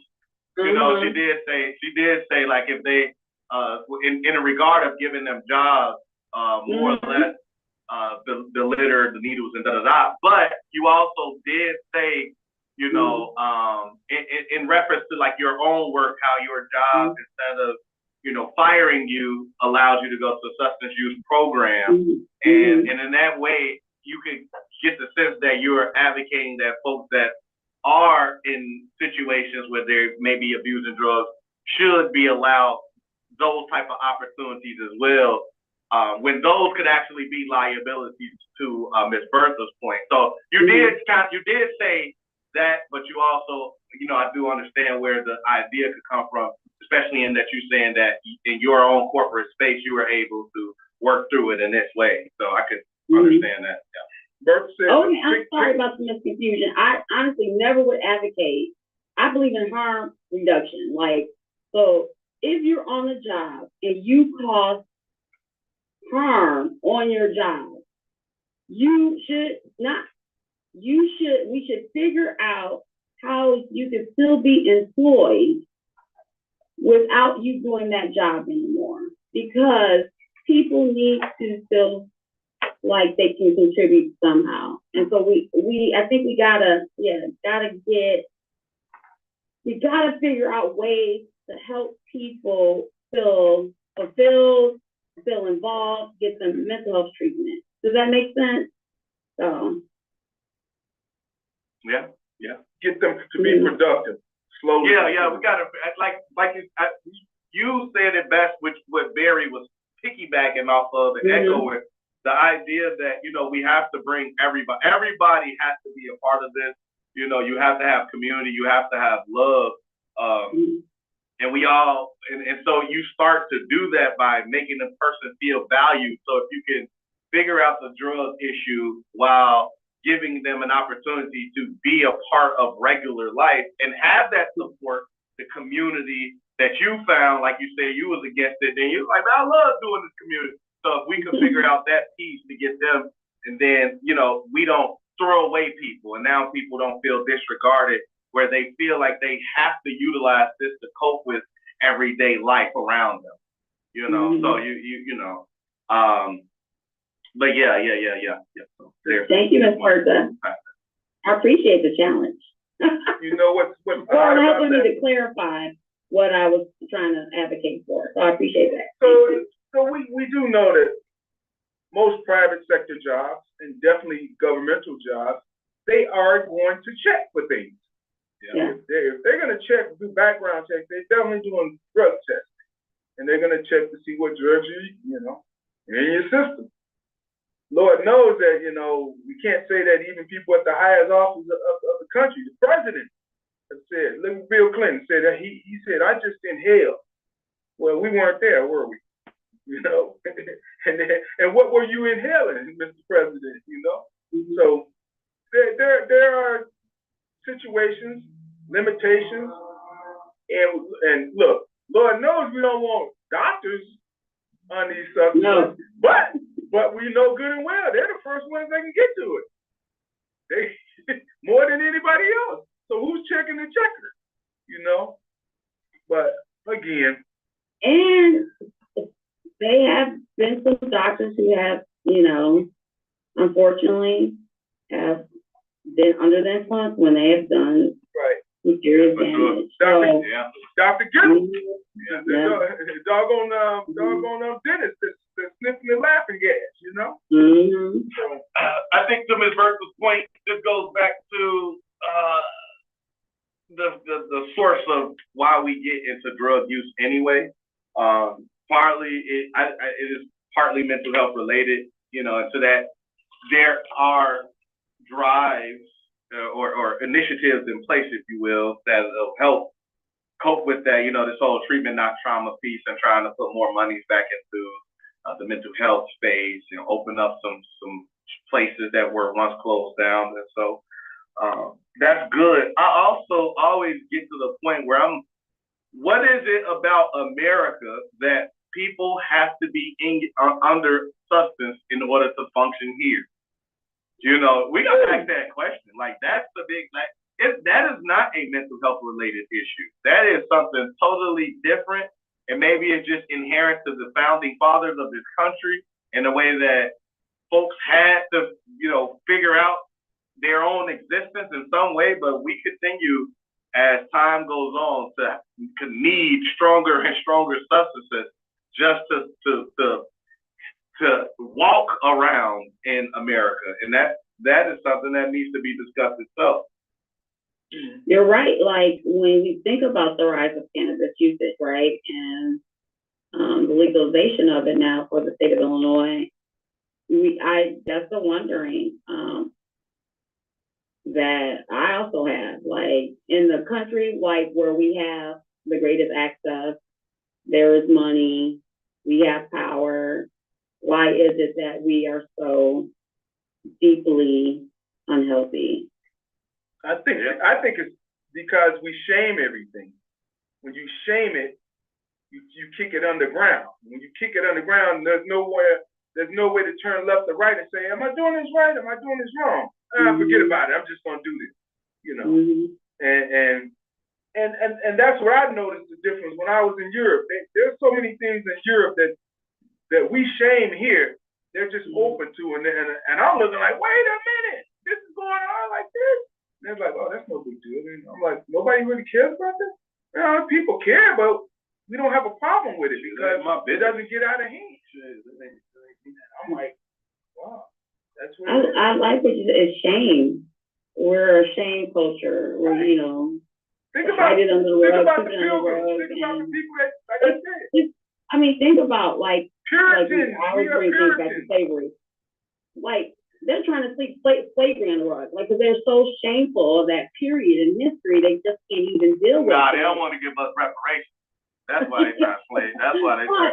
And I'm not talking about that. It's part of shame. It is part of shame. Like, and instead of like being like honest and like being real, like, we did this, like when the Germans talk about the hideous treatment of the Polish and the Jews and the gay folks, right? Like, they say it out loud, we did this, and we need to repay it back, repair the harm. The damage, right? Mm-hmm. Yeah, but we're, like I said, we're Anglo-Saxon Puritan country, where that's who founded this place, the Puritans, and people were put to death if they thought you wasn't thinking like them, So, hey, Barry, you got your hand up. That was good. Shame is a good thing. Yeah, shame. I mean, the shame theory is a good theory. Oh, it is. Mm-hmm. Go ahead, Barry. Can't hear you. Speak a little bit on it. What's Janae saying? What's she saying? Okay. Sorry, I was on mute. So we talk about mental health and needing more mental health. I think what we don't talk about in mental health is we need public mental health. I think it's an epidemic of craziness in this country, and that if you're not crazy, there's something wrong with you, given what's happening in the culture. And I see Raheem's on the call. You guys are on the call. That this show could be a way of helping people be healthier mentally. In terms of health? What? But I don't get it. Like, you talking about in terms of, what do you mean, like having a conversation? Yeah. Talking about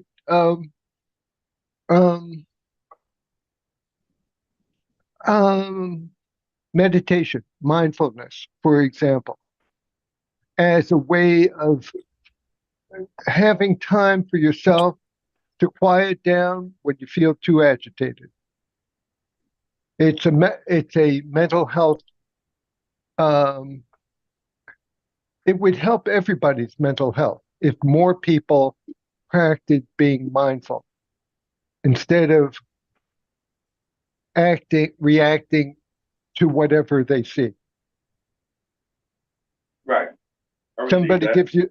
Somebody cuts you off, gives you the finger, to think before you react and to consider whether you have any other reaction other than what you'd ordinarily do.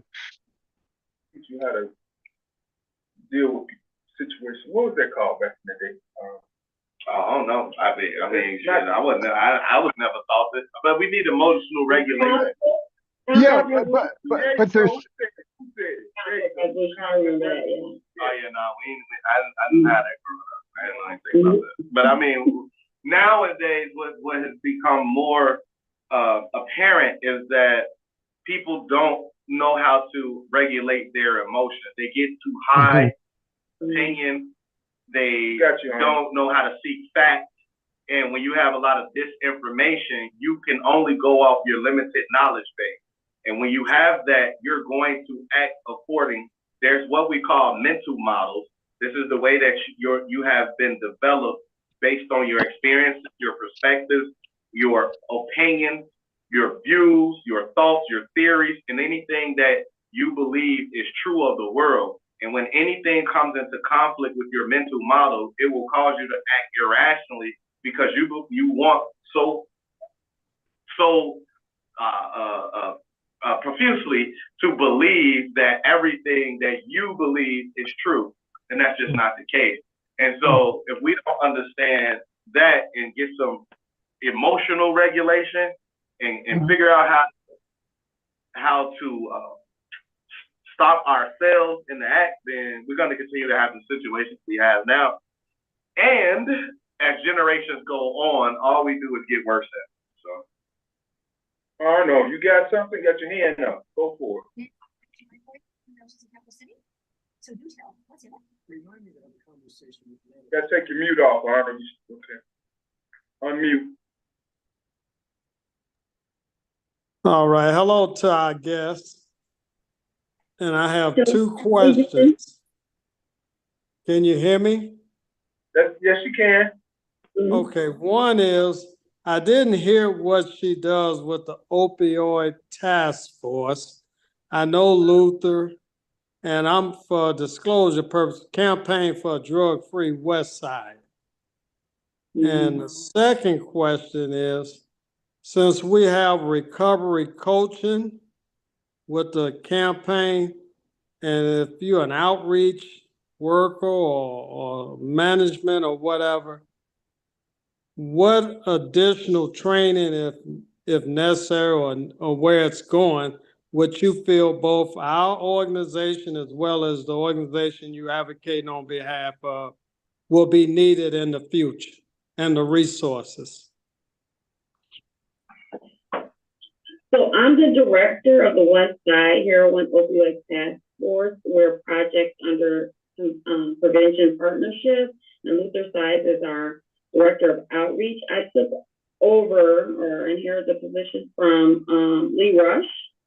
And what, honestly, we would be in partnership, right? So Partnership for Drug-Free America, if you've got recovery coaches, if you want to be on the corners with us, when we go out and do outreach Monday through Saturday, most days, so we are doing Saturdays on Wednesdays, and we have a recovery coach that's out there with us from UIC. He's a recovery coach.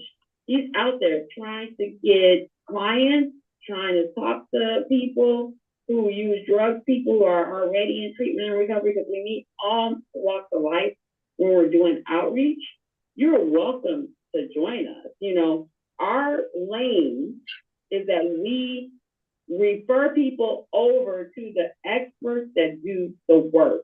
So we're not trying to be recovery coaches, because that requires certification, that requires whatever that is needed. The outreach workers that we work with are retired.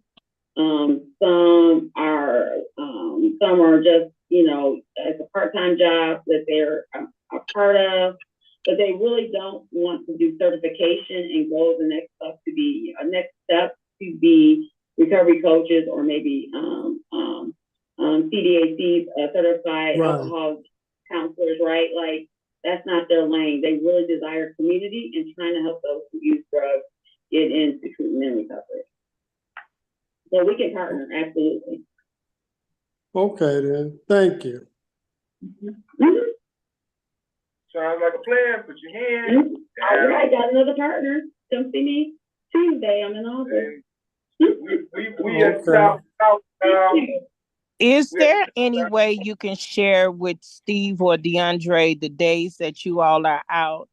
And also when you all are doing your trainings for you know what I'm trying to say. And also when you all do these trainings, do you all have the containers to dispose of for needles? Because you talked about cleanup and that, the needle thing, they have to be, destroyed a certain way. You can't just put them in the trash. How are those things destroyed? Is community educated on those things? And my last thing is, how can I work with you all so I can, with all these questions I have, get out there and help trying to find some answers? Yes, I can share. As a matter of fact, if I can get your email address, we'll put it in the chat. I will share because our calendar is coming out for May in a couple of days. So you're always welcome to join us. Come on out. Reach out to Luther Cypress, our task force group. Yes, we do dispose safely of our needles. We don't particularly do that. HOS, healthcare alternative systems, as well as Night Ministry and Chicago Recovery Alliance. They go into parks and they dispose of the needles. They have the needle container that you see in hospitals and do the safe disposals. And those are hazardous material. Hazardous material. We absolutely do that. We don't expect anybody to pick up needles without having proper training and to do that work. So, but once again, our organization, what we do is table. We teach space-time reduction, and we distribute Narcan. That's our lane, and we try to stay there. We don't want to do everything because there are other people who are talented, like your organization with mothers and gun violence, and we would love to partner with you if we could figure out something for women, mothers who lost their kids to overdoses. Because the truth be told, they are a community that, like, Stephen talked about earlier, it's shameful. It's shameful for them to talk about that they have lost their child to an overdose because it brings up all the stuff in our culture about were you a good parent and XYZ. And it's like, no, stop. Right. They have just lost their child.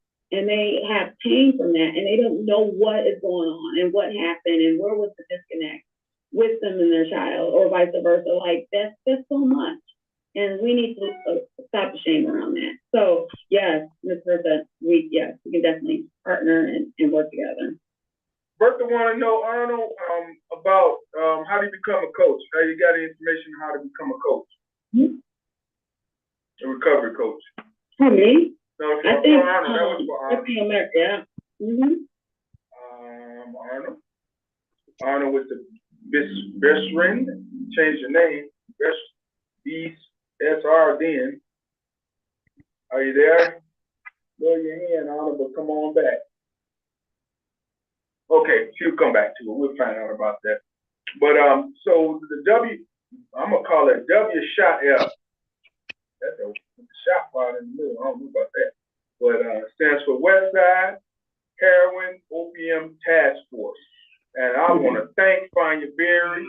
Thank Kept coming you. on. She did a great job in clearing up some things. I want to thank Bertha Purnell, because she was the one that she actually asked you last week. I love Bertha. We've been in meetings where we never get to have a conversation. So I'm glad to have this conversation with you. Oh yeah. And you know, I think everybody's got some very informed clues, information, direction. I definitely do.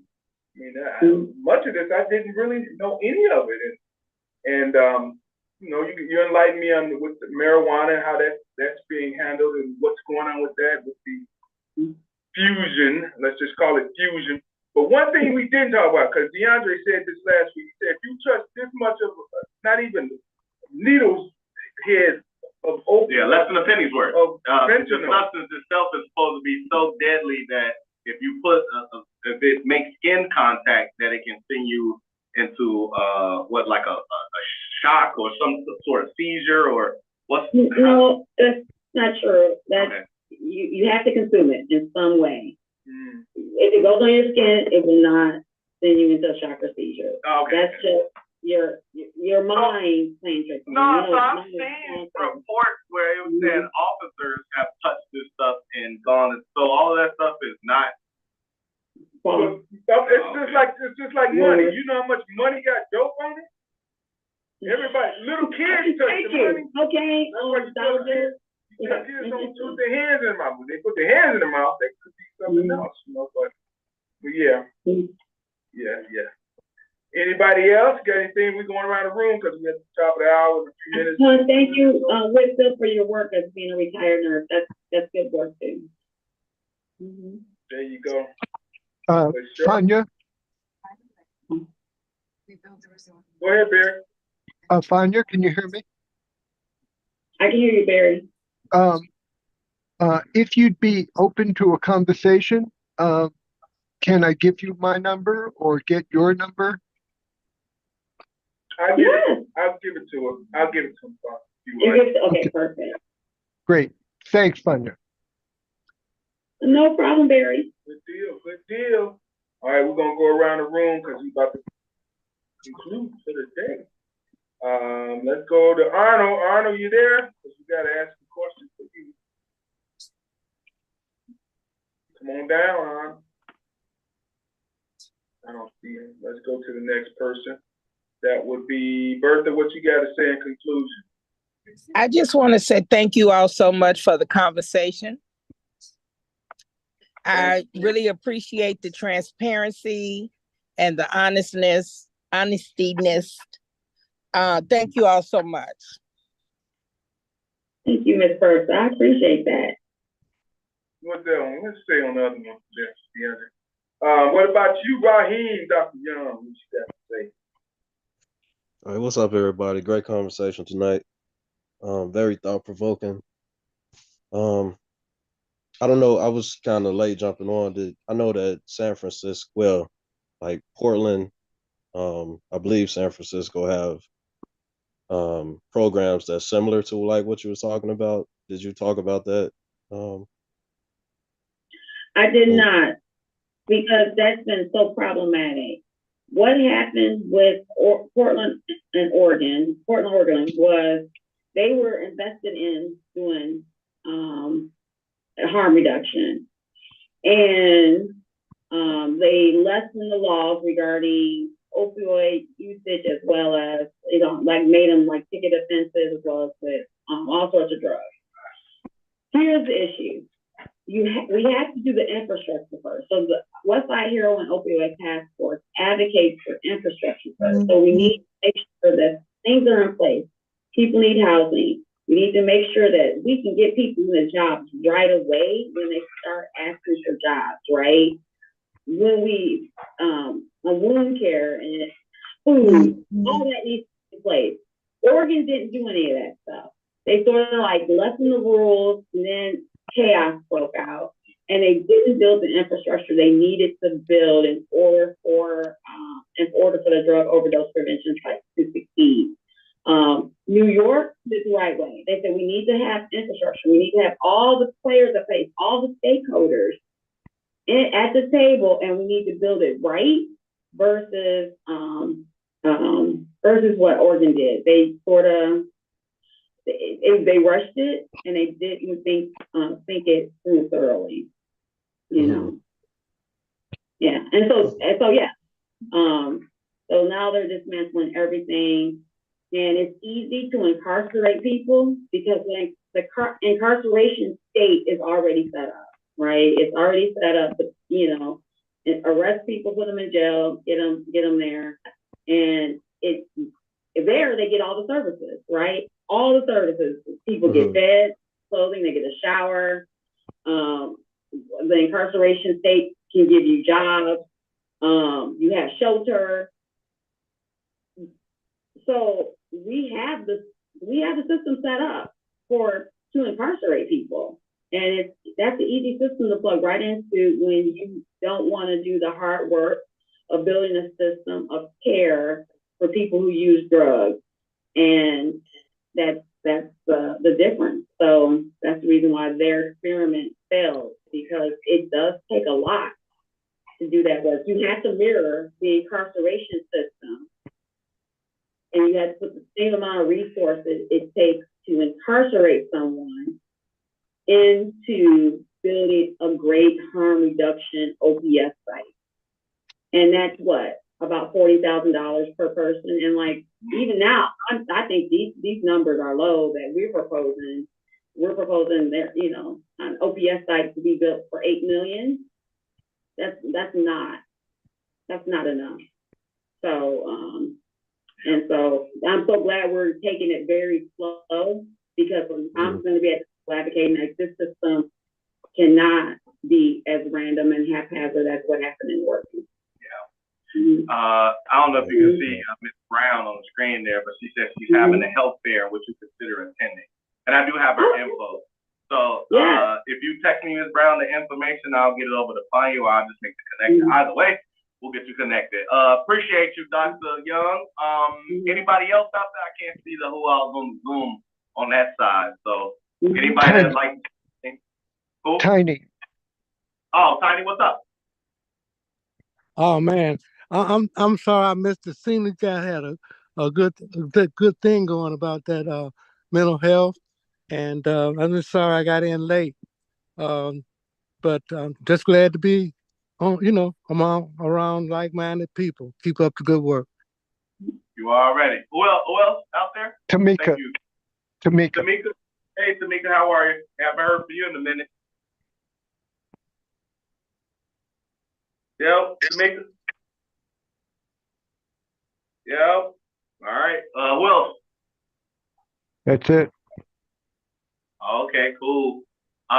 You would like to say anything lastly? I truly enjoyed this conversation. I love it.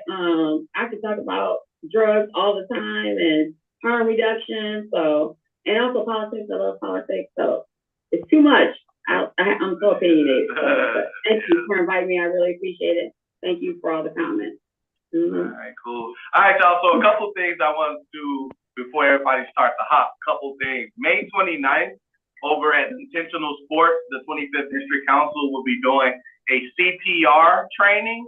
CPR and AED. I'm not sure what that stands for, but they are, and it will be for a certificate. So for those that have a certificate or have one and it might be expiring, you know, please come out on March 29th at 6 p.m. And again, that'll be at Intentional Sports. That's the new complex right here on Laramie, 1841 North Laramie, I think is the address. Oh, defibrillator. Okay, thank you. And then the other thing is, so I graduate officially June 28th. June 29th, we are having a accomplishment celebration here at Northwest Austin Council. Everybody is invited. I'm definitely gonna make sure that I reach out to all the folks that were a part of the study. Fanya was the person, and Ms. Brown was the person that was a part of the study. And so for those folks, you'll definitely make sure you get an invite. But either way, it's for everybody. I don't care. Everybody can come. So that's the deal. But so yeah, circle those 2 dates, hold those down. Both of those will start at 6 p.m. if you otherwise. Other than that, that's all I had, Steve. Oh man, I appreciate everybody that was involved today. I appreciate you coming on last minute. Finally, I think we did talk earlier this week, and you got back. You stayed true to your word and did what you say you're gonna do. And we love hearing from you. So don't be a stranger, and feel free to come in every Sunday and drop in and give us some more knowledge. And you know, you got your ear to the ground. I want to thank everybody else that came on. I saw Athena on earlier. She's checking it in, checking it out. I see Tamika. Did you talk to Tamika? She ain't saying nothing. Oh, Tamika, before you go, you got anything? Because we about to wrap it up. I guess not, Tamika. But anyhow, anywho, anyway, y'all, we appreciate y'all coming on. You want to take us on out, Pete? All right, y'all know how we do this thing between the hours of 6 to 8 on Sunday. We bring in Northwest Salsa Council. We got various ways you can interact with the show: the Facebook, YouTube, or the Zoom. You know, it's really up to you to what you want, whichever you want to interact with. If you want the YouTube or the Facebook, of course, as you can see the comments from the screen, that's the way that you can interact with us. If you want to come be right in the show, you jump on the Zoom. And again, like I said on the outset, just share that thing. You know, we're going about closing in on about 4 years doing this now. There are a lot of folks that are trying to start, you know, shows, podcasts, and all that. It's pretty cool that we was the ones that kind of originated this thing, man. So we want to continue to see this growth. And, you know, for those folks that's trying to do that, holler at us. You know what I'm saying? We got some tips and tricks for you so you can do this thing in the right way. You feel me? Otherwise, you know, I always say in closing, we got open seats at the table. We just trying to welcome y'all on home. Thank y'all for allowing us to welcome you to Northwest Salsa Council. Guys, Good night, y'all. Later. Good night, all. Have a good night. God bless everybody. All right, take it easy. My man, Tony. Yes, sir. All right, take it easy, Tony. All right. Thanks.